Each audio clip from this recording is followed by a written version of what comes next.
Rev up your engines!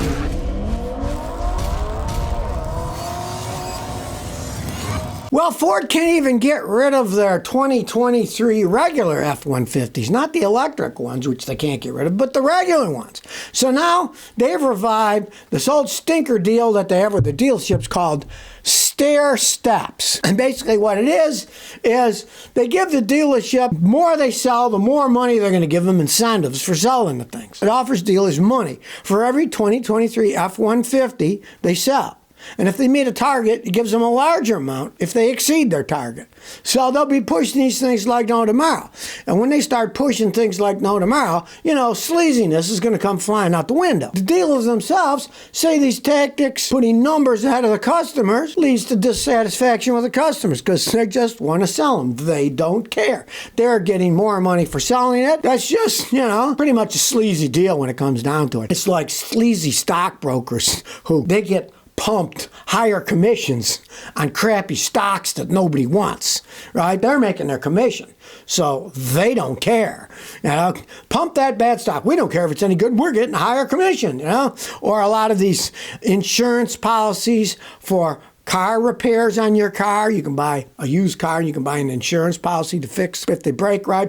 Some of those are 50%er policies. The guy who sells you the policy gets a 50% commission. So say it's a $1,200 policy. He's getting $600. So of course he's going to push it. And guess what? The policies don't pay for half the repairs you need because half of the money went to commissions. They're very sleazy deals, and this is kind of the same thing.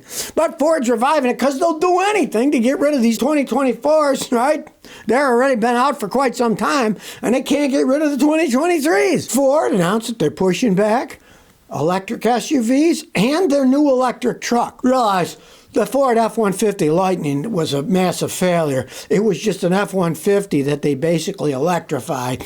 It wasn't an all-new electric truck, and they're planning on that. But now they're even saying, well, that's going to happen in the future. We're not doing it right away. They're pushing back their all-electric SUV that was going to be made in Oakville, Ontario. And here's their excuse. This will allow for the consumer market for three-row EVs to further develop and enable Ford to take advantage of emerging battery technology. So obviously, Ford is saying, well, there's not a demand for them, and the batteries don't work all that well, so we'll wait until they get them better, right?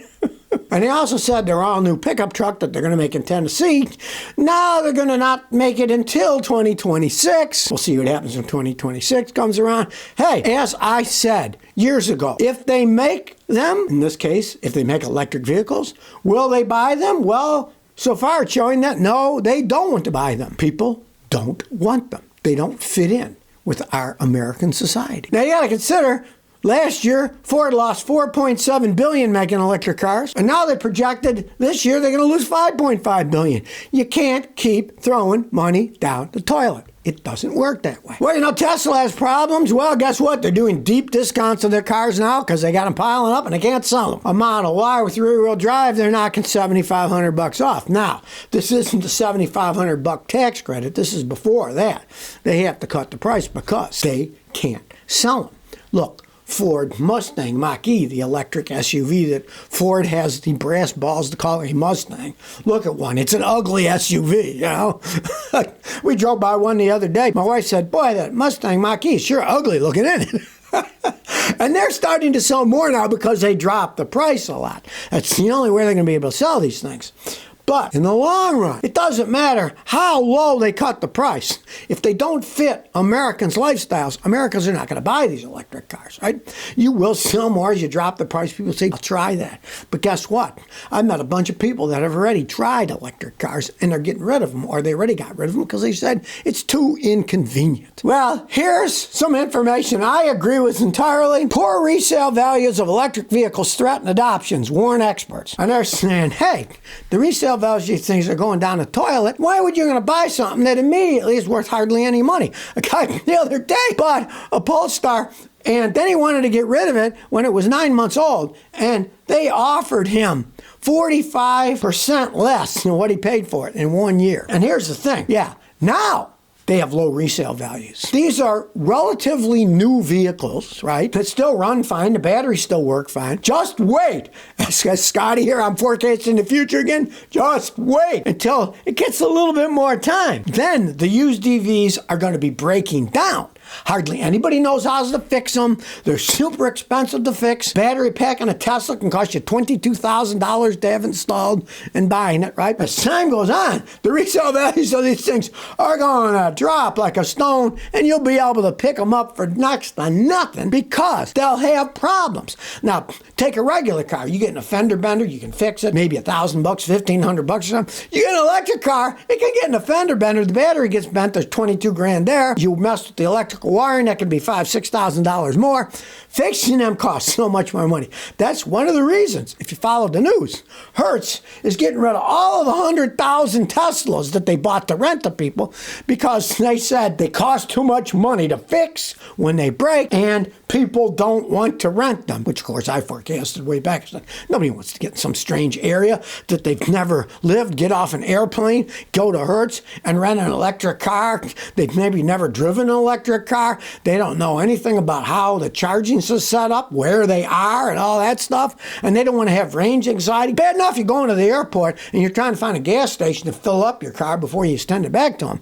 But imagine you run out of electricity, then you miss your flight because you can't get anywhere, right? And this is just the beginning. Those are new cars that Hertz bought. Wait till those things get older. They're going to have no value whatsoever. A lot of Americans these days buy used cars because the new ones are so expensive. Many people, I used to get probably 5 times as many people buy new cars that don't buy new cars anymore. Instead, those people are mainly buying used cars to save money. Buying a used electric car is a crapshoot. And the fact that they're already got low resale values now, and they're not old, it's going to get even worse as time goes on. Now, I can never resist this alternative energy nonsense that they try to throw out. Okay, back to my old hometown in Houston. What does it say? Houston, the largest urban solar farm in the nation, is weeks away from breaking ground in Houston's Sunnyside neighborhood. So, numero uno, they haven't even broken ground to build the stupid thing, right? And they call it the largest urban. That is not urban. That is suburban. And guess where they're building it? Where there was a dump. A garbage dump, right? The neighbors complained about the dump. They got rid of the dump. Now it's just overgrown with weeds and trees and stuff. And they say they're going to build America's largest urban solar. It's not urban, it's suburban. It's not in the city. And see, that's the thing. You can't build solar farms in a city. The land is worth too much money. To put those little panels and take over a bunch of space, the land costs too much. So, of course, they go to the countryside, they go to suburbia. As you can see in the picture, there's Sunnyside. That's the old dump they had, right? And you can see the city's way in the background because it's in suburbia. No, they claim it's going to be 240 acres big. Well, you can imagine what 240 acres cost in an urban area. Even in a suburban area, it's usually a reasonable amount of money. Out in the country, you get a lot cheaper, right? But of course, then there's transmission problems. It uses up power just transmitting it too far, so they want to make it as close to the city as possible, but the land's too expensive in the city, so they're making it in suburbia. And of course, here these green people are all bragging about it. Now, they haven't even broken ground yet. They haven't even started cutting the trees down in the 240 acres. Let me tell you something, people. Houston, Texas is not a great place to put solar panels. They have hail all the time.